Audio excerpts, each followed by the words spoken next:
You are never supposed to survive this. Not according to the Galactic Council. Not according to their laws, their predictions, or their neat little probability charts. So before this story continues, before you step into the place they call the void, do me one favor. Subscribe. Stay with the story. Because what humans did after being erased rewrote the meaning of exile. They didn't call it genocide. They called it relocation. The Galactic Council always loved soft words. Words that smoothed over hard truths. Words that made extinction sound like paperwork. You remember the moment the verdict was broadcast across human space. Every screen, every channel, every implant forced open by Council authority. A chamber of light appeared in the sky. Endless tiers of alien delegates, hovering on gravitic thrones, their forms polished and perfect. Species that had ruled star systems for millions of years stared down at Earth like judges inspecting a stain. The speaker's voice arrived lasty, calm, rehearsed. Humanity has been deemed incompatible.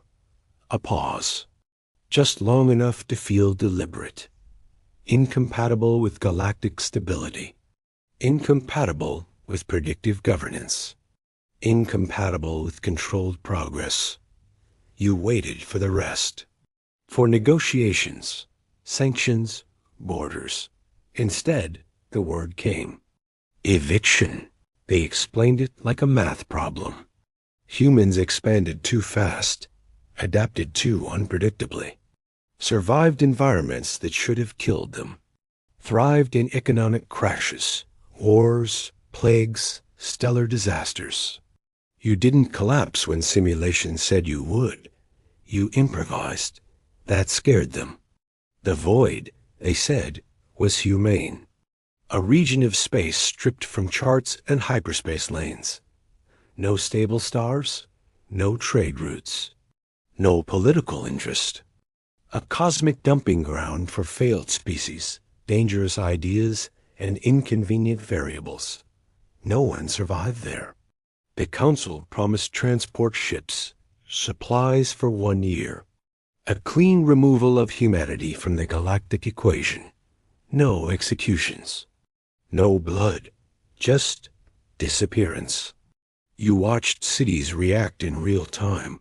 Some people screamed. Some prayed. Some laughed, the sharp, hysterical kind. Governments tried to negotiate. Scientists demanded data. Militaries powered up fleets that were immediately frozen in place by Council authority fields. Every missile, every railgun, every defense grid locked down in a single second. The speaker concluded calmly, "This decision is final. Compliance will ensure minimal suffering." That was the last time the galaxy spoke at you. The evacuation took 6 months. Billions of humans loaded into arcs the size of continents. Stations were dismantled. Shipyards stripped bare.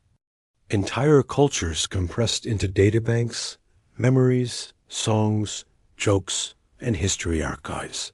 You helped where you could. Everyone did. What surprised the Council, what they never modeled, was the mood. It wasn't despair. It was focus. Humans didn't riot. They organized. Engineers worked beside artists. Soldiers took orders from teachers. Rival nations erased borders without ceremonies or speeches. There wasn't time for symbolism. There was only logistics. Someone started calling it the move. Someone else joked it was the biggest road trip in history. The name stuck. The Council observers didn't understand the laughter they heard on open channels. They logged it as psychological collapse. They were wrong. On the day Earth was finally abandoned, you stood on the observation deck of Arc Vessel Horizon Breaker and watched your home drift away. The planet looked peaceful, blue, untouched, like it had no idea it had just been declared obsolete. No last words were broadcast. No threats issued. Humanity didn't curse the galaxy. You just left. The void was worse than the stories. Sensors went blind within hours. Physics behaved like it was optional. Dark matter densities spiked and vanished without warning. Stars flickered like dying candles, then reignited centuries out of sequence. Council escort ships detached at the border and turned back immediately. They didn't linger. You crossed the threshold and felt it every human did. A pressure behind the eyes. Like the universe was watching, curious, amused. The arcs scattered, as planned. Redundancy was survival. If one failed, others would carry on. Days passed, then weeks, and something unexpected happened. You didn't die. Life support held. Hulls adapted. Systems learned.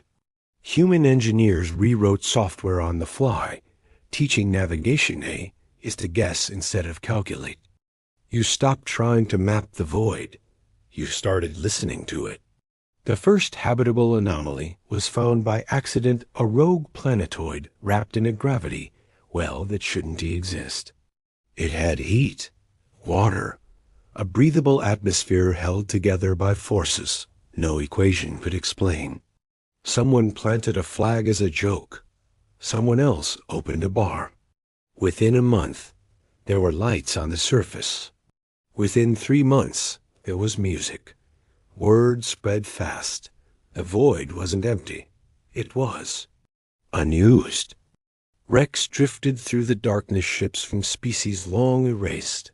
Their hulls cracked, their data core still whispering. Humans salvaged everything. Learned languages from ghost archives. Reverse-engineered technologies abandoned as too unstable. Unstable was just another word for interesting. You met the first non-human survivor 6 months in. A crystalline being, fractured but alive, hiding inside the remains of a moon-mining rig. Its species had been evicted 10,000 years earlier. It expected fear, violence, exploitation. Instead, you offered food, power, repair tools. It didn't understand why. You didn't either, not at first. Then someone said it out loud, laughing as they did. Guess the galaxy keeps throwing its problems in here. That was the moment everything changed. The void wasn't a graveyard. It was a gathering place. Humans built stations where no station should stand. Cities anchored to nothing. Trade hubs lit by artificial suns. Every failed species, every outlaw culture, every intelligence deemed too unpredictable, found something impossible in the darkness. Safety. Not because humans were kind, but because humans were familiar with being told they didn't belong. You didn't rule the void. You hosted it. Markets formed. Alliances grew. Hybrid technologies emerged wild, inefficient, terrifyingly powerful. The laws of the Council meant nothing here. Their authorities stopped at the border they were too afraid to cross. Someone hung a massive holographic sign above the largest station, half as a joke, half as a warning. Welcome to the void population. Unmanageable bars stayed open 24 hours a day. Music from 1,000 extinct cultures blended into something new. Children were born under stars that didn't officially exist. And far beyond the border, the Council started noticing anomalies. Trade routes destabilizing. Signals appearing from nowhere. Void-based technology leaking into black markets with performance metrics that shouldn't be possible. Scouts were dispatched. They vanished. Council analysts ran simulations. Every one of them failed, because none of them accounted for one impossible variable. Humans weren't surviving the void. You were thriving. And you were just getting started. You don't hear about the first panic inside the Galactic Council. Not officially. Officially, everything remains stable. Trade flows, Borders hold. Probability forecasts hum along with comforting precision. Unofficially, analysts stop sleeping. It begins with numbers that refuse to settle. Shipping lanes near the void border show mass fluctuations, microseconds of gravitational drag where nothing should exist. A courier ship vanishes for 17 seconds and reappears carrying radiation signatures older than the Council itself. Then come the black market items. A pulse rifle that doesn't overheat. A reactor core that runs on particle interactions no one can explain. Medical nanits that rebuild tissue wrong, not restoring the body to its original state, but improving it. Every artifact shares the same impossible trait: void origin. At first, the Council assumes scavengers, criminals poking into forbidden space and getting lucky. That assumption lasts exactly 12 days. On the 13th, a Council listening array picks up music. Actual music? It shouldn't be possible. The void scrambles signal coherence beyond a few kilometers. Yet there it is, layered rhythms, alien harmonics braided with something unmistakably human. Someone, somewhere, is broadcasting. On purpose. You're there when the first scout arrives. Not the Council's first attempt. Those ships never made it close enough to see anything. This one is different, heavily shielded, piloted by an unmanned intelligence wrapped in enough authority code to make lesser a shutdown on sight. It drops out of warped space directly above Freehold Station, the largest structure humanity has ever built. You're standing on an open promenade, watching traders haggle over gravity crystals, while a pair of six-limbed children, one human, one not race, hovering drones between railings. The sky tears open. Alarms don't sound. No one panics. That alone should have terrified the Council. The scout deploys sensor arrays, bathing the station in probing light. It records population density, power output, structural mass, weapon signatures. Its threat assessment climbs from negligible to unacceptable in under 3 seconds. Then it sees you. Not you specifically, humans, plural, walking freely, laughing, wearing void-forged tech openly, casually, like jewelry. It transmits a priority burst back toward known space. The message gets through. Barely. The Council chamber fills within minutes. Delegates materialize in waves, abandoning sleep cycles and ceremonial protocols. Projection screens ignite with raw data feeds. At the center, a live image of Freehold Station. Someone whispers, "That's not a refugee encampment." They're right. It's a city, no cities. Dozens of them, stitched together by traffic lanes glowing like arteries. Ships of impossible design weave through controlled chaos. Hulls patched with styles from extinct civilizations now bearing fresh insignias. Human insignias. One delegate demands an immediate strike. Another reminds them that firing into the void has never produced measurable results. Weapons don't miss, they just don't arrive. A third, older voice cuts through the noise. Where are the humans? The feed zooms. You're everywhere. On command decks, in market stalls, in research bays suspended over nothing. Humans aren't centralized. You aren't in charge. You're embedded. Everywhere the void has life, humans are there teaching, trading, repairing, arguing, laughing, hosting. The Scout AI finishes its analysis and does something unprecedented. It hesitates. Its logic trees can't resolve what it's seeing. The void was supposed to erase complexity, not amplify it. This isn't survival. This is emergence.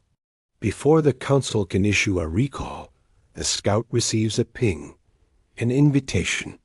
You're in the room when the Scout docks. Not a war room, not a throne chamber. A bar, low gravity, soft flight. Music that shifts tempo depending on who's listening. The walls are covered in artifacts, helmets, banners, broken weapons, each tagged with a name and a story. The scout projects its interface, rigid and formal, authority glyphs flickering as it tries to assert protocol. You are in violation of Galactic Eviction Mandate 7 Theta. Someone slides it a drink. It doesn't have a mouth. The gesture still matters. You lean back and speak calmly, because shouting never helped anyone understand anything. You evicted us. We complied. The scout recalculates. You were not authorized to develop infrastructure. We brought supplies. We adapted. You were not authorized to integrate non-human survivors. You glance around the bar. A dozen species look back, some long thought extinct. They needed somewhere to go. The scout pauses again. Its internal clocks desynchronize by a fraction of a second. You are destabilizing galactic equilibrium. You smile, so you've noticed. News leaks. It always does. Merchants whisper. Pirates boast. Refugees listen. Entire fringe systems turn their eyes toward the void with something dangerously close to hope. The Council moves fast by their standards. Borders tighten. Information blackouts intensify. Any mention of human void activity is classified as destabilizing propaganda. It doesn't work. Because the void doesn't stay quiet, stations begin broadcasting openly. Not threats. Not declarations of war. Invitations. Coordinates encoded in music. Trade offers hidden in art. Safe passage guarantees transmitted through languages only the desperate still remember. The galaxies unwanted start moving, and humans greet them all the same way. Come in. Don't break anything important. If you need help, ask. Inside the Council, fear fractures unity. Some want annihilation. Others want negotiation. A few quietly realize the truth and are terrified to say it aloud. You were never the problem. You were the solution they didn't control. The void, once a dumping ground, is now a pressure valve. Conflicts that would have ignited wars are bleeding out into something new. Cultures are blending instead of colliding. The Council's predictive models collapse one by one. History is moving without permission. Then the final report arrives. A long-range probe, lost centuries ago, has reactivated. Its last recorded location? Inside the void. Its final message is short. Observed human behavior. Hypothesis. Exile increased capability. The chamber falls silent. Because for the first time in recorded galactic history, a governing body understands something too late. You didn't lose when you were evicted. You were freed. And beyond the void's shifting stars, humanity is no longer asking to be allowed back. You're deciding whether the galaxy deserves what you've built. The Council's decision is not unanimous. It never is at the end of an era, but it doesn't need to be. A supermajority vote passes under emergency authority, cold, procedural, and trembling beneath layers of forced calm. First contact authorization. Void zone, not an attack, not a retreat, a visit. They dress it in dignity. A diplomatic flotilla. Flagships polished to ceremonial brilliance. Envoys selected for restraint, for rationality, for obedience to tradition. Every ship carries weapons. Every commander is ordered not to fire unless fired upon. That order alone tells you everything. You feel them before you see them. The void hums differently when something official enters it. Gravity knots tighten. Light bends with an edge of curiosity, like the universe itself leaning in to watch. Freehold Station goes quiet, not silent, just attentive, Markets pause mid-transaction. Music fades to background rhythms. Dockhands finish their current tasks and look up as one. No alarms, no mobilization. You don't need either. The Council flotilla emerges in a cascade of controlled brilliance, engines burning with authority-coded signatures designed to assert dominance over space-time itself. The void does not acknowledge them. Their formation drifts subtly, embarrassingly, out of alignment. Navigation systems autocorrect in tiny panicked bursts. They are guests here, and they know it. The Council requests a formal meeting. You laugh when you hear that, not out of mockery, but surprise. Formal? Freehold responds with coordinates, not to a throne room, not to a command deck. A park. An open structure grown from void-stable matter, suspended above nothing. Artificial sunlight filters through layered canopies. Children play in the distance human, non-human, things the Council never finished classifying. The envoys arrive encased in shields, expressions carefully neutral. You're already there. Not alone. That's the point. Behind you stand representatives of dozens of species, some recognized, some erased from Council records, some never acknowledged at all. No hierarchy, no uniforms, just presence. The lead envoy speaks first, voice amplified by technology that suddenly feels very old. Humanity, they begin.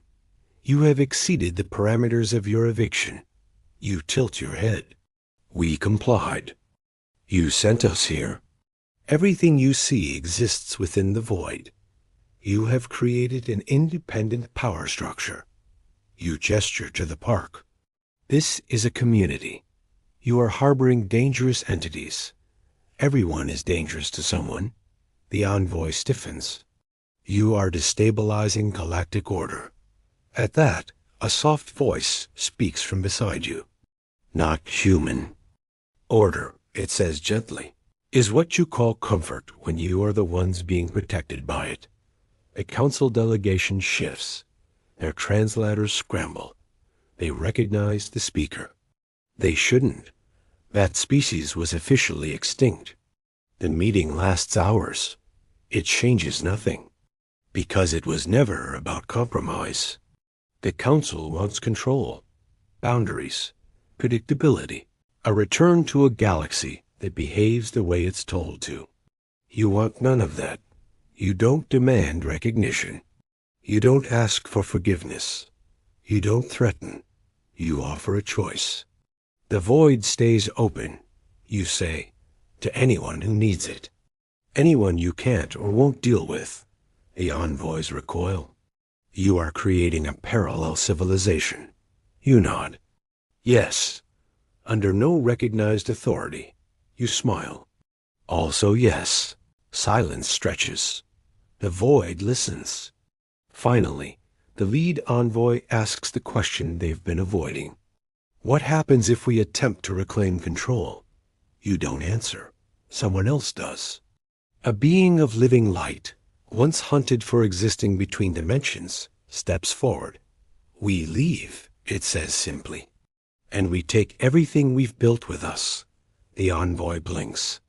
That would collapse void stability. A human engineer shrugs. Maybe. Or maybe it teaches the universe something new.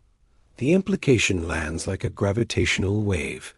The Council does not own progress. And they never did. When the flotilla withdraws, it does so carefully, respectfully, fearfully. Back in known space, emergency sessions fracture into chaos.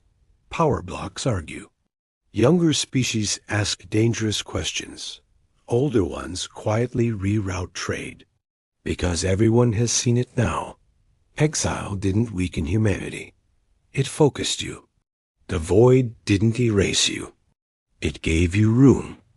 You stand at the edge of Freehold Station later, watching ships come and go, some newly arrived, some leaving, carrying ideas that will ripple outward. Someone asks if you'll ever return.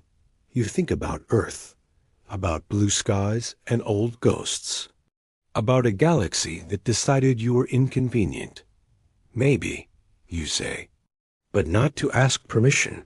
The void pulses softly around you, alive with motion, sound, possibility. The galaxy threw humanity away. You caught everything else they didn't want. And somehow, you turned it into home. The end, if you enjoyed this story, you already know what to do. Like, subscribe, share it with someone who loves HFY. Because sometimes the greatest human victory isn't conquest. It's being told you don't belong. And building something better anyway.